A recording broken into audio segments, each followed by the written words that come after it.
So today I'll talk about 10 non-obvious questions that you should ask somebody before marrying them. See, during dating period, when you meet a person multiple times, you of course have a lot of conversations, but you're not really sure if you've gotten enough information to make the decision whether this person is right for you in the long haul or not. And each person has their own priorities and their own interests on the basis of which they ask their own questions, but sometimes they miss some very important questions just because it doesn't occur to them. Well, that's why I'm here to help. I'm going to be turning you into a great investigative journalist who'll very quickly figure out whether this person is right for you or not. I would suggest at least go through 10 to 12 dates where you can fit these questions in. So let's begin. First one. Hey, so what will be the involvement of our parents in our marriage? Let's say there are decisions to be made and we disagree with the parents. Like, how would we go about it? And what if parents try to tell us rules and regulations and norms and we don't want to follow them?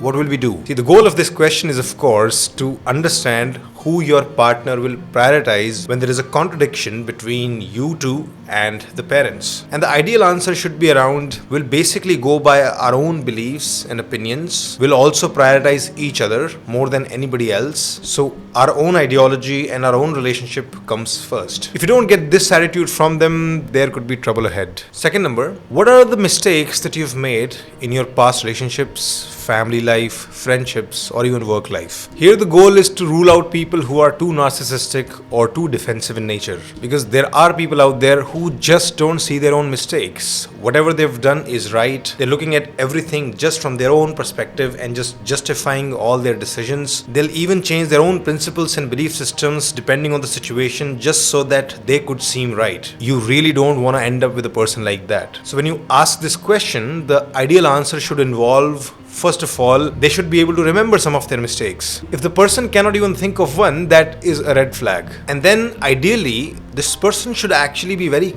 comfortable talking about their mistake. Like, they can even laugh at themselves. If you dig deeper and make some jokes on it also, they don't get upset or defensive immediately. Basically, I'm telling you, do not end up with a person who does no wrong. Ironically, you should look for a person who's flawed and has some weaknesses. Third, tell me what annoys you, what really makes you angry, and when you do get angry, how do you deal with it? You have to get a good picture of how this person you're about to marry handles conflict, handles difficult things. And as they talk about what makes them angry, you'll also get a picture of what their beliefs and values are. Because basically, emotions come as a result of your interpretations of the environment. So you'll get to know how are they interpreting things around them. The ideal answer, again, would involve some incidents where the person actually does get angry. Like if they're completely denying, oh no, I never get angry, there could be an issue here. Well, I'm not saying that there are not people out there who just don't get angry at all. Like they're just very, very calm and it's just absolutely rare. But even those people are very rare. Majority of the population obviously does get annoyed and angry on a day-to-day basis. And as they talk about how they deal with their anger or annoyances, the ideal answer would involve some form of communication, meaning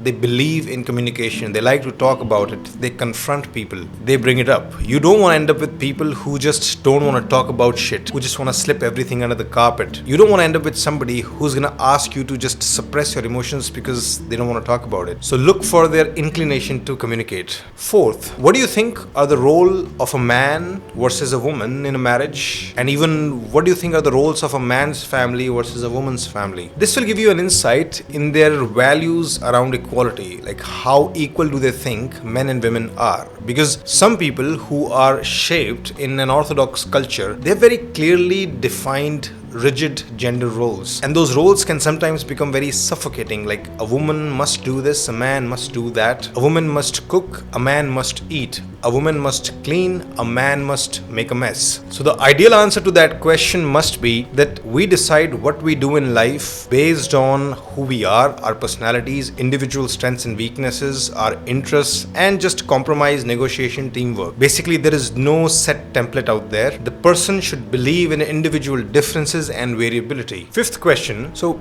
how much should a couple know about each other's lives? Like how much is okay? Now this will tell you the transparency and openness that the other person is comfortable with. Some people just don't like to share a lot. They like to keep things separate, private, even in a relationship. That can cause some problems related to sometimes just distance, or even dishonesty? So the ideal answer to that question would be, oh, we will talk about everything. We will tell each other everything we know. There will be no secrets between us. When somebody else shares a secret with me, that automatically would mean it's our secret. Transparency is the best policy. Sixth, what do you think is the ideal amount of time that a couple should spend together, let's say in a week, while balancing other areas of life? This question is important because so many times there is a huge discrepancy between the need of both of the partners to connect with each other. So one person would like to connect 2 hours per day and the other one 20 minutes per day. And that becomes like a permanent cause of fights. You don't want that. So it's good to check early on what that difference is. How much do you differ on it? Because if the difference is really too much, the relationship is better avoided. So the ideal answer for that question should at least be 5 to 7 hours per week. Like that is like the bare minimum that a couple needs to just stay connected, stay intimate, and just feel that this is a real relationship. This 5 to 7 hours of course involves talking, spending time together, taking a walk, going shopping, sex, or even playing with children. If somebody cannot commit to, let's say, just 5 hours per week, you better avoid them. Seventh, so what should be allowed in terms of other people? Like what behaviors are appropriate, inappropriate, and like is flirting okay or not? See, people have different boundaries. What may be appropriate for one person may not be for the other. Like for example, one couple, they're completely okay with if the wife posts pictures in her bikini, but for the other couple, it's just absolutely unacceptable. That husband is like, your body is just for me to see. There are no absolute right and wrong answer here. You just have to make sure that you and your partner agree on the boundaries wherever they are. So the ideal answer actually should involve like a real communication on this topic. And they must show equality here. For example, if there is a rule, it must apply to both equally, and they're willing to talk about why that rule is important for them. At least there is an ongoing communication. I'll also give you my personal recommendation for a boundary. In general, it's a good idea that flirting should be out of the picture.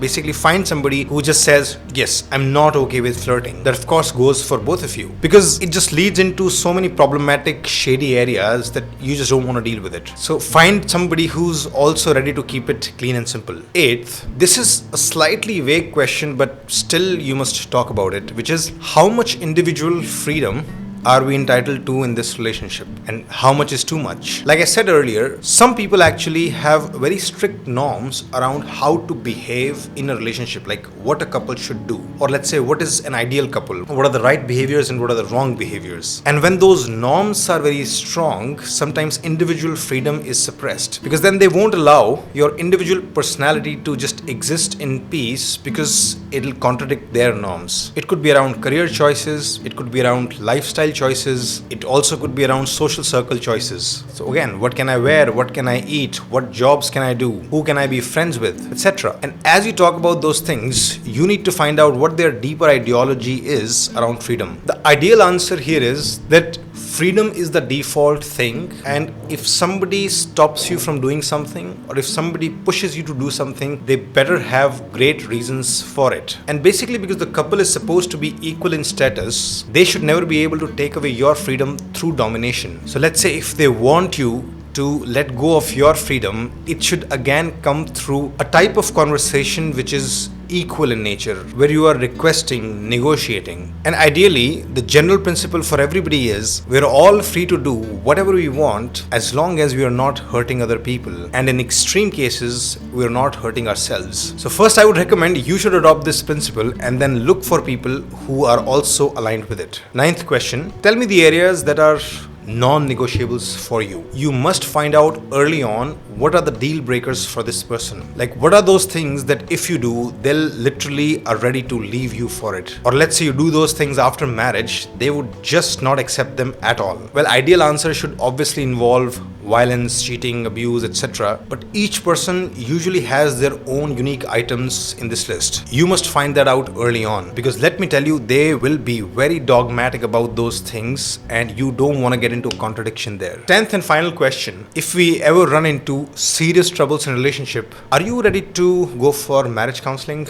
Now, this is a very important question because relationships do run into serious troubles and couples just between themselves are just not able to figure out what to do. do. So therapy sometimes becomes absolutely inevitable, but sadly, some people are dead set against it. They would rather suffer day in, day out, than actually talk about their problems to somebody else, because sometimes they think nobody can solve them, nobody knows them better than themselves, or we can't let out our family secrets to somebody else. There are so many obstacles people have, and the worst obstacle usually is that, oh, I know everything already, why would I go to a counselor? Like I said before, you do not want to end up with a person who knows everything already. So the ideal answer, of course, is yes, therapy is completely fine. If needed, we'll go to a therapist. Speaking of which, Shridhar Life School now specializes in relationship counseling. We start with an in-depth checkup or assessment of your relationship, your strong and weak areas. Now, based on that, our therapists will help you using world-class techniques and interventions, which have been developed after decades of research in marital therapy. It's always better if both partners come for counseling, but if for some reason your partner is unable to join, you can definitely start on your own. To book sessions, visit our website shridharlifeschool.com.